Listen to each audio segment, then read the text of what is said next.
नमस्कार, आप देख रहे हैं मातृभूमि। मैं हूं आपके साथ शोभना यादव। मातृभूमि की शुरुआत इस समय की बड़ी खबर से।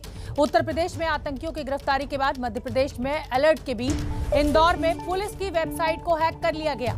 इंदौर पुलिस की वेबसाइट को हैक करके उस पर पाकिस्तान जिंदाबाद और फ्री कश्मीर जैसे नारे लिखे गए हैं।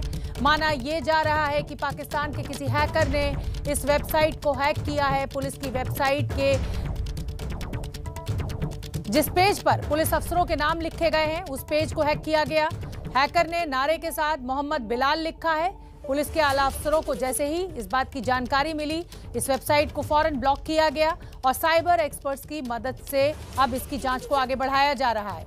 इंदौर देश के संवेदनशील और सबसे साफ सुथरे शहरों में से एक है और वहां की पुलिस का इस तरीके से अकाउंट हैक होना कहीं ना कहीं बहुत गंभीर मामला भी है। ब्रजेश राजपूत हमारे साथ जुड़ रहे हैं ज्यादा जानकारी लिए हुए। ब्रजेश, पुलिस की वेबसाइट हैक हो गई है, जांच दी गई है, साइबर जो क्राइम के लोग इसको डील करते हैं। अभी तक क्या जानकारी निकलकर सामने आ रही है? क्या पाकिस्तान से इसको हैक किया गया है? देखिए, बहुत ही आपत्तिजनक वाला मामला है कि किस तरीके से इंदौर पुलिस की वेबसाइट को हैक कर लिया गया। और जैसे ही खबर मिली, पूरे पुलिस विभाग में हड़कंप मचा हुआ है। सारे साइबर एक्सपर्ट्स इस खोज में लगे हुए हैं कि आखिर ये हैक किया गया तो किस जगह से किया गया है। फिलहाल उसको ब्लॉक कर दिया गया है साइट को। जो साइबर एक्सपर्ट्स हैं डिटेलिंग पता कर रहे हैं कि किस जगह से उसको हैक करने की कोशिश की गई, मगर निश्चित ही बहुत हैरान करने वाला मामला है। मुख्य जो हमारे गृह मंत्री हैं नरोत्तम मिश्रा, उनके संज्ञान में भी मामला आया है। उन्होंने भी इस मामले के जांच के आदेश दिए हैं कि ऐसे कैसे इतनी बड़ी चूक हो सकती है कि इंदौर पुलिस की वेबसाइट पर पाकिस्तानी नारे आए, पाकिस्तानी कश्मीर की बातें की जाएं, तो निश्चित ही बहुत आपत्तिजनक बात है। फिलहाल पुलिस जांच में लगी हुई है। उस साइट को ब्लॉक कर दिया गया और ट्रैक किया जा रहा है कि किस जगह से इस कारनामे को अंजाम दिया गया है। तो फिलहाल पुलिस कुछ बता नहीं रही, मगर कह रही कि स्थिति पर पूरा नजर रखी जा रही है और देखा जा रहा है कि किन लोगों ने इसको अंजाम दिया, उसके खिलाफ सख्त कार्यवाही करने के आदेश भी दे दिए गए हैं। बिल्कुल बिल्कुल, आप ब्रजेश राजपूत बहुत बहुत धन्यवाद इस पूरी जानकारी के लिए। और एक और बड़ी खबर आ रही है, वो भी आपको बता दें। उत्तर प्रदेश में आतंकी गिरफ्तारी केस में ये बड़ा खुलासा हुआ है।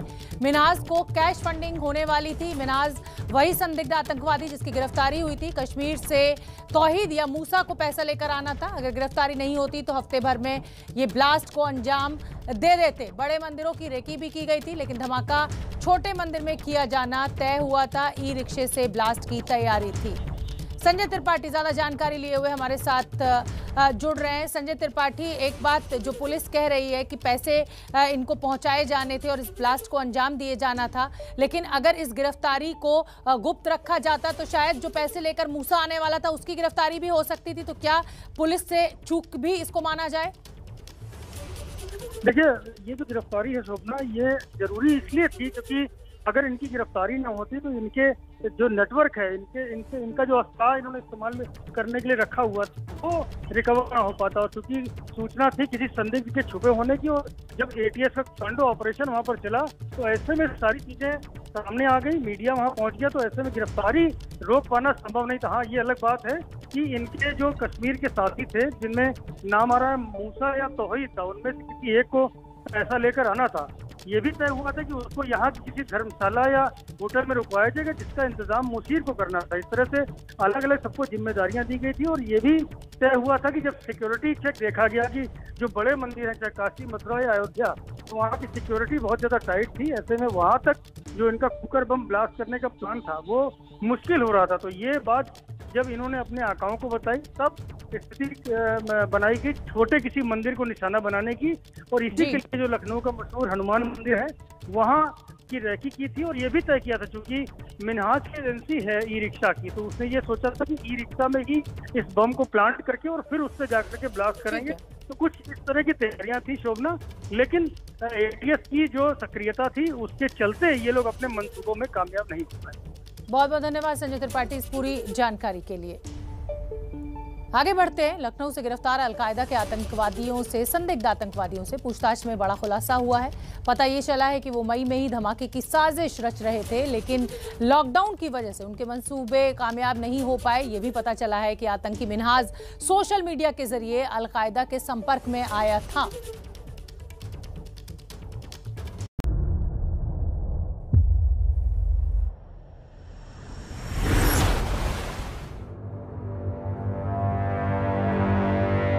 ये है लखनऊ से गिरफ्तार किया गया आतंकी मिन्हाज अहमद।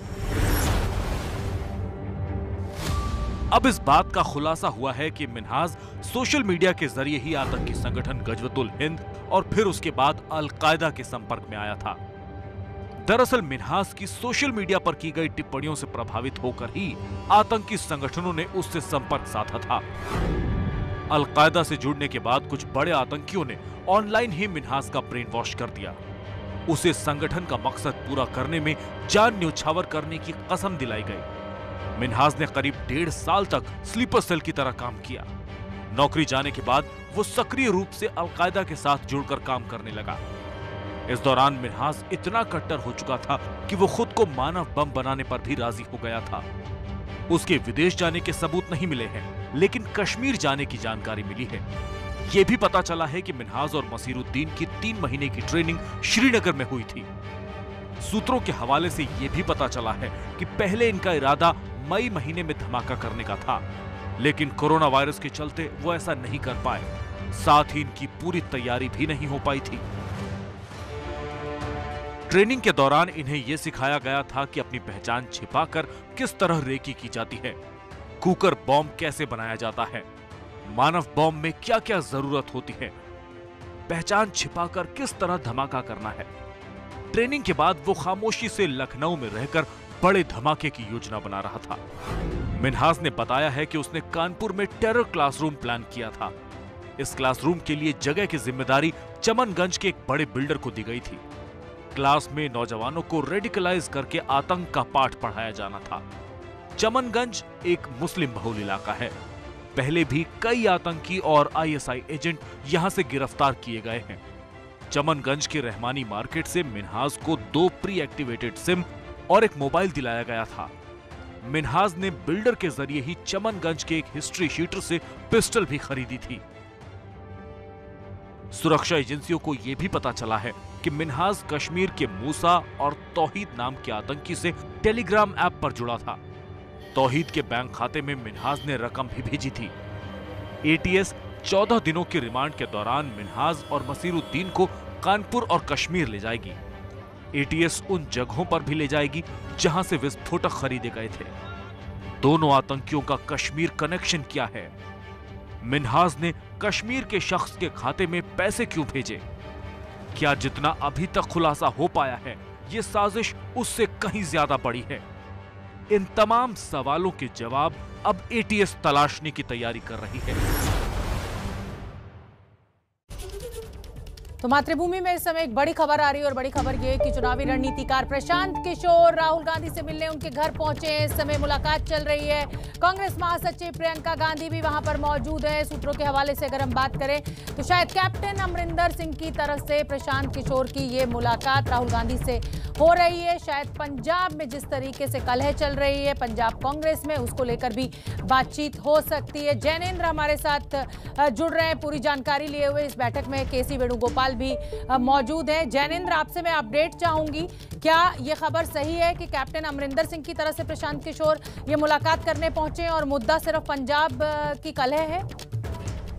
देखिए शोभना, इस वक्त की बड़ी खबर यह है कि राहुल गांधी के आवास पर चुनावी रणनीतिकार प्रशांत किशोर पहुंचे हैं। 1 घंटे से ये मुलाकात चल रही है। राहुल गांधी के अलावा प्रियंका गांधी भी बैठक में मौजूद हैं। केसी वेणुगोपाल संगठन महासचिव कांग्रेस के और पंजाब के कांग्रेस पार्टी के प्रभारी हरीश रावत भी राहुल गांधी के आवास पर मौजूद हैं। तो बेहद महत्वपूर्ण है ये बैठक। हम जानते हैं कि प्रशांत किशोर को सलाहकार बनाया था कैप्टन अमरिंदर सिंह ने कुछ दिनों पहले ही। तो इस बात का अंदाजा लगाना मुश्किल नहीं है कि प्रशांत किशोर जो है वो राहुल गांधी के सामने किसका पक्ष रखेंगे। आपको ध्यान होगा कि कुछ दिनों पहले जब कैप्टन अमरिंदर सिंह दिल्ली आए थे सोनिया गांधी से मिलने, उसके अगले दिन उन्होंने दिल्ली में प्रशांत किशोर से भी मुलाकात की थी। तो जाहिर सी बात है इसको इसी कॉन्टेक्स्ट में देखा जा रहा है कि पंजाब में जो विवाद चल रहा है कैप्टन अमरिंदर सिंह बनाम सिद्धू, उन सबके बीच पीछे जो कि सलाहकार हैं कैप्टन के, वो अगर राहुल गांधी से मिलते हैं तो जाहिर सी बात है वो कैप्टन अमरिंदर सिंह की तरफ से ही दलील देंगे पंजाब कांग्रेस के क्राइसिस को लेकर के। लेकिन क्या अंदर बातचीत हो रही है, ये जब बैठक खत्म होगी इसके बाद ही हमें जानकारी मिल पाएगी। लेकिन फिलहाल ये एक बहुत बड़ा अपडेट है कि न सिर्फ पंजाब बल्कि यूपी के भी चुनाव है, गोवा का भी चुनाव है, 5 राज्यों में चुनाव होने हैं। और चुनाव प्रशांत किशोर ने पिछले विधानसभा चुनाव में यूपी में कांग्रेस पार्टी के लिए काम किया था। फिलहाल पंजाब में वो कैप्टन के सलाहकार हैं। तो जाहिर सी बात है चुनावी राज्यों को लेकर के कांग्रेस की जो रणनीति है, क्या उसमें प्रशांत किशोर पंजाब के अलावा भी भूमिका निभाएंगे, ये एक बड़ा सवाल है। और उससे भी बड़ा सवाल ये कि पंजाब में जो कैप्टन बनाम सिद्धू का विवाद चल रहा है उसमें पीके की इनपुट राहुल गांधी ले रहे हैं। तो ये जाहिर सी बात है निश्चित तौर पर जो विवाद पंजाब कांग्रेस में चल रहा है उसमें पलड़ा फिलहाल कैप्टन का भारी नजर आ रहा है। जी शोभना। जैनेंद्र, अगर वहां पर पंजाब के प्रभारी हरीश रावत मौजूद हैं, खुद प्रियंका गांधी मौजूद हैं, केसी वेणुगोपाल मौजूद हैं, तो आप बिल्कुल ठीक कह रहे हैं कि ये अंदाजा लगाना बिल्कुल मुश्किल नहीं है कि पंजाब की कलह पर ही कुछ ना कुछ चर्चा चल रही है। और ये भी बात सही है कि कैप्टन अमरिंदर सिंह का पलड़ा भारी लग रहा है। लेकिन आपको याद होगा जब पिछले दिनों कैप्टन अमरिंदर सिंह आए थे, सोनिया गांधी से मुलाकात की थी, उन्होंने मीडिया से भी बातचीत की थी, उस समय ऐसा लग रहा था कि पंजाब की जो कलह है उसको सुलझा लिया गया है और शायद जो पंजाब का अध्यक्ष पद है कांग्रेस का, प्रदेश अध्यक्ष पद, वो सिद्धू को देने के लिए कैप्टन तैयार हो गए। लेकिन बात जस की तस जगविंदर पटियाल हमारे साथ जुड़ गए ज्यादा जानकारी लिए हुए। जगविंदर, पीके, क्योंकि अब प्रशांत किशोर की मुलाकात राहुल गांधी से हो रही है, पंजाब के प्रभारी हरीश रावत उस बैठक में मौजूद हैं, तमाम केसी वेणुगोपाल, प्रियंका गांधी सभी मौजूद हैं। तो क्या माना जाए, जो पिछली बार कैप्टन अमरिंदर की बैठक हुई थी प्रियंका गांधी से और लग रहा था कि कलह सुलझ गई, झगड़ा अभी भी बना हुआ है, प्रशांत किशोर की एंट्री अब जरूरी हो गई थी? मुझे ये लगता है कि प्रशांत किशोर का इनपुट जो है वो बहुत काम आएगा हाईकमांड की, क्योंकि प्रशांत किशोर को अमरिंदर सिंह ने अपना प्रधान सलाहकार नियुक्त किया था और प्रशांत किशोर ने बंगाल से निकलने के बाद यहाँ पर तमाम एमएलए से मीटिंग की थी, अधिकारियों से मीटिंग की थी, मुद्दे क्या है पंजाब के, ये तमाम चीजें समझी थी। लेकिन बंगाल का रिजल्ट आने के बाद वो दोबारा लौटकर पंजाब नहीं आए और उन्होंने कह दिया था कि वो सियासी तौर पर जो है अब उस तरह से एक्टिव भूमिका नहीं निभाएंगे। लेकिन इस पद पर बने रहने के लिए और पंजाब में विजिट करने के दौरान उन्होंने तमाम मुद्दों को समझा था और वही फीडबैक राहुल गांधी, प्रियंका गांधी, केसी वेणुगोपाल और हरीश रावत की मौजूदगी में दी जा रही होगी कि दिक्कत कहाँ है, किसके दम पर 22 में सरकार बन सकती है और क्या क्या मुद्दे हैं, क्यों पार्टी के अंदर नाराजगी है। इन तमाम चीजों पर मुझे ये लगता है कि प्रियंका राहुल जो इनपुट ले रहे हैं प्रशांत किशोर का, वो बहुत काम आएगा और फाइनल डिसीजन से पहले मुझे लगता है कि इस इनपुट पर गौर किया जाएगा और उसी हिसाब से पोर्टफोलियो और जो जिम्मेदारियां हैं वो सबको सौंपी जाएंगी। लेकिन जगविंदर, जब पिछली बार सोनिया गांधी से कैप्टन अमरिंदर की मुलाकात हुई थी तो ऐसा लग रहा था कि झगड़ा सुलट गया है और सिद्धू को प्रदेश अध्यक्ष पद देने के लिए कैप्टन साहब तैयार हो गए।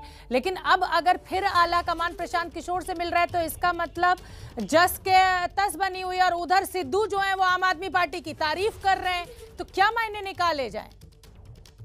देखिए शोभना, एक चीज समझ लीजिए कि कैप्टन और सिद्धू और पंजाब कांग्रेस का वो झगड़ा है, जितना सरल हम लोग दिखाते हैं या बोलते हैं उतना सरल है नहीं।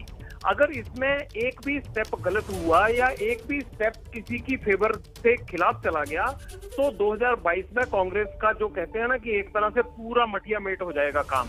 और इसीलिए हाईकमांड ये जानता है कि ऐसा ना हो कि पार्टी दोफाड़ हो जाए, वर्टिकल हो जाए, कहीं किसी आदमी को तरजीह देने के चक्कर में ना वो लोगों के काम के रहे और ना ही पार्टी अपने काम की रहे। तो ये एक बड़ा जटिल फैसला है, इतना आसान फैसला नहीं है ये। सिद्धू, जगविंदर सिद्धू जो आम आदमी पार्टी की तारीफ कर रहे हैं ट्वीट के, क्या माना जाए, क्या सियासी दबाव बनाने की कोशिश कर रहे हैं? क्योंकि प्रशांत किशोर अगर कैप्टन अमरिंदर के सलाहकार है तो जाहिर सी बात है कि वो कैप्टन अमरिंदर के पक्ष को अच्छी तरह रखेंगे और उन्हीं का पक्ष लेंगे भी। नहीं, मुझे ये लगता है कि प्रशांत किशोर हाईकमांड के आगे अपनी इमेज बिल्ड करने के लिए वो जो यथास्थिति है पंजाब की, जो यहाँ एमएलए का रोना है, जो मुद्दे हैं, उन तमाम चीजों को रखेंगे ताकि हाईकमांड को ये लगे कि प्रशांत किशोर वाकई ही सही रणनीतिकार हैं और ये प्रधान सचिव अमरिंदर के होते हुए भी एक सही स्थिति रख रहे हैं। ये उनके आगे इमेज बिल्डिंग करने के लिए, हाईकमांड के आगे इमेज बिल्डिंग करने के लिए प्रशांत किशोर के पास अच्छा मौका, वो बिल्कुल गलत फीडबैक नहीं देंगे जो मुझे लगता है। दूसरी बात, वो पंजाब लौट कर नहीं आए बंगाल का रिजल्ट होने के बाद, यानी अमरिंदर सिंह की स्थिति से वो इतने खुश नहीं थे, उनको लग नहीं रहा था कि पंजाब में स्थितियां उतनी आसान है जितनी वो ज्वाइन करने के लिए 1 रुपए के ऊपर उन्होंने कहा था और घर के ऊपर बिना तनख्वाह के वो अमरिंदर सिंह के प्रधान सलाहकार लग रहे हैं। लेकिन बाद में लौट कर नहीं आए तो जाहिर सी बात है कि प्रशांत किशोर सही फीडबैक देंगे। दूसरा, आपने कहा कि सिद्धू तारीफ कर रहे हैं, मैं आपको एक बार और साफ कर दूं, भगवंत मान ने बिजली के मुद्दे पर सिद्धू से ये पूछा था कि क्या ये भी बताएं कि जो पावर कंपनियां हैं वो कितनी फंडिंग करती हैं, और उसके बारे में भी सिद्धू को बोलना चाहिए। तो सिद्धू ने ये सफाई दी है, और अभी जो ताजा ट्वीट सिद्धू का है उसमें उन्होंने लिखा भी है कि अगर मैं विरोधियों के पक्ष में जाऊं तो मुश्किल नहीं है, लेकिन मैं कांग्रेस में रहता हूं तो मुश्किल है। तो उन्होंने ये क्लैरिफाई किया है कि ये भगवंत मान ने जो सवाल उठाया था उसका जवाब दिया है उन्होंने कि आप मेरे तमाम मुद्दों पर जिनको मैं लड़ता हूं उनकी आप विपक्ष के तौर पर तारीफ करते हैं। इसका मतलब ये नहीं है कि वो आम आदमी पार्टी में जा रहे हैं। मुझे लगता है जितना पंगा यहाँ खड़ा कर दिया है सिद्धू ने, अब सिद्धू को कांग्रेस में रुकना पड़ेगा, वो ऐसे भाग नहीं सकते कहीं। जाहिर सी बात है, और अपनी छवि को भी अब वो खराब नहीं कर सकते हैं। आप बने रहिए, जगविंदर पटियाल, जैनेंद्र भी हमारे साथ बने हुए हैं। तो राहुल गांधी के घर पर चुनावी रणनीतिकार प्रशांत किशोर मौजूद हैं। लगभग 1 घंटे से ये बैठक चल रही है। केसी वेणुगोपाल, प्रियंका गांधी, हरीश रावत जो कि पंजाब के प्रभारी हैं, सभी मौजूद हैं। इस बैठक पर हमारी नजर बनी हुई है। छोटा सा ब्रेक, फौरन लौट रहे हैं, आप देखते रहिए मातृभूमि। इस समय राहुल गांधी के घर पर मौजूद बड़े नेता कांग्रेस के वहां पर मौजूद हैं। पंजाब के प्रभारी हरीश रावत हैं वहां पर, केसी वेणुगोपाल, महासचिव प्रियंका गांधी, सभी मौजूद हैं। और माना यह जा रहा है कि पंजाब में जिस तरीके से सिद्धू और कैप्टन अमरिंदर सिंह आमने सामने हैं, उसी कलह को सुलझाने की कोशिश लगातार चल रही है। और इसी में प्रशांत किशोर का इनपुट लिया जा रहा है। प्रशांत किशोर के लिए, जैसा कि हमारे सहयोगी जगविंदर ने कहा कि ये इमेज बिल्डिंग का भी टाइम है, वो कहीं ना कहीं राहुल गांधी का विश्वास जीतना चाहते हैं, और इसीलिए ये बैठक बहुत अहम हो जाती है। नजर बनी हुई है इस बैठक पे हमारी। फिलहाल छोटा सा ब्रेक, फौरन लौट रहे हैं, आप देखते रहिए मातृभूमि।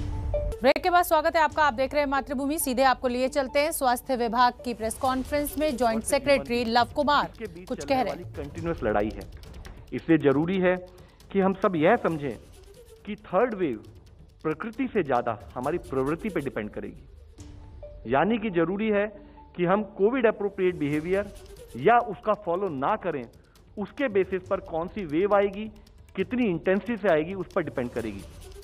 तो हमारे सामने जरूरी है कि हम यह ध्यान रखें कि हमारी चॉइस क्या बनती है। क्या मैं मास्क को इसलिए ना पहनूं क्योंकि मैं ढंग से उसके साथ सांस नहीं ले पा रहा हूं? क्या मैं अपने आप को आइसोलेट इसलिए ना करूं क्योंकि मैं अकेले घर में बोर हो गया? क्या मैं अपने मास्क से फेस कवर होता है तो मैं इसलिए ना पहनूं?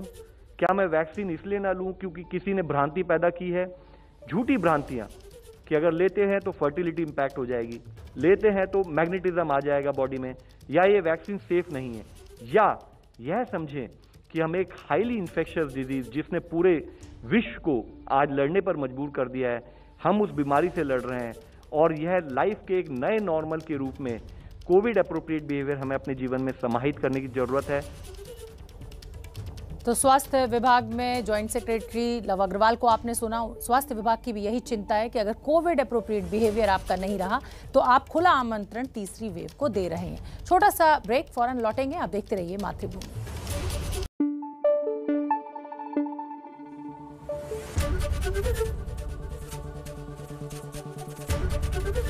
एबीपी न्यूज आपको रखे आगे।